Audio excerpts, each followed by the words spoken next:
ധർമ്മസ്ഥല കൂട്ടക്കൊലപാതകവുമായി ബന്ധപ്പെട്ട് ശുചീകരണ തൊഴിലാളിയുമായി തെളിവെടുപ്പ് തുടരുകയാണ്. മൃതദേഹങ്ങൾ കുഴിച്ചിട്ട ഒന്നാമത്തെ സ്ഥലത്താണ് പരിശോധന.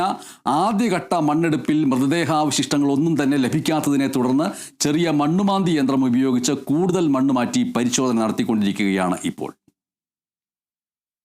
ഉച്ചയ്ക്ക് 12 മണിയോടുകൂടിയാണ് ശുചീകരണ തൊഴിലാളിയെ ധർമ്മസ്ഥലയിലെ സ്നാനഘട്ടയിൽ എത്തിച്ചത്. ഇന്നലെ ഇവിടെ 13 ഇടങ്ങളിൽ മൃതദേഹം സംസ്കരിച്ചിട്ടുണ്ട് എന്ന് SIT സംഘത്തോട് ശുചീകരണ തൊഴിലാളി വെളിപ്പെടുത്തിയിരുന്നു. ഇതിൽ ഒന്നാമത്തെ സ്ഥലത്താണ് ഇന്ന് പരിശോധന നടത്തിയത്. ആദ്യഘട്ടത്തിൽ ആയുധങ്ങൾ ഉപയോഗിച്ച് മണ്ണ് നീക്കിയുള്ള പരിശോധനയാണ് ആദ്യഘട്ടത്തിൽ പുരോഗമിച്ചത്. പക്ഷേ ഒന്നും തന്നെ കണ്ടെത്താൻ സാധിച്ചിട്ടില്ല. പിന്നീട് ഈ ഭാഗത്തേക്ക് ചെറിയ മണ്ണുമാന്തി യന്ത്രം ഉപയോഗിച്ചുകൊണ്ടുള്ള പരിശോധന ഇപ്പോഴും തുടരുകയാണ്.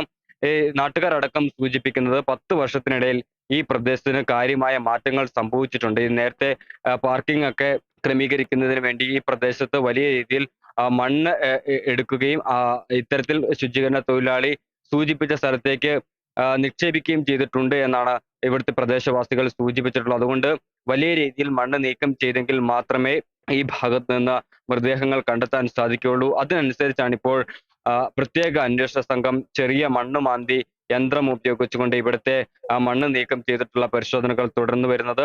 വരും മണിക്കൂറുകളിലും 2, 3, 4 എന്നീ ഭാഗങ്ങളിൽ പരിശോധന നടത്തുമെന്നാണ് അറിയാൻ സാധിക്കുന്നത്. ഇന്ന് കനത്ത മഴ പെയ്യുന്നത് ഈ തെളിവെടുപ്പ് നടപടികളെ വലിയ രീതിയിൽ പ്രതിസന്ധിയിലാക്കുന്നുണ്ട് എങ്കിൽ പോലും ശക്തമായ രീതിയിൽ അന്വേഷണവുമായി മുന്നോട്ട് പോവുകയാണ് പ്രത്യേക അന്വേഷണ സംഘം. ഇതുമായി ബന്ധപ്പെട്ട് അന്വേഷണ ഉദ്യോഗസ്ഥനായിട്ടുള്ള IG നേരത്തെ സംഭവ സ്ഥലം സന്ദർശിച്ച് ഈ സ്ഥിതിഗതികൾ വിലയിരുത്തിയിരുന്നു. വരും മണിക്കൂറുകളിൽ മൃതദേഹാവശിഷ്ടങ്ങൾ കിട്ടുമെന്ന് തന്നെയാണ് ശുചീകരണ തൊഴിലാളിയും അന്വേഷണ സംഘവും പ്രതീക്ഷിക്കുന്നത്.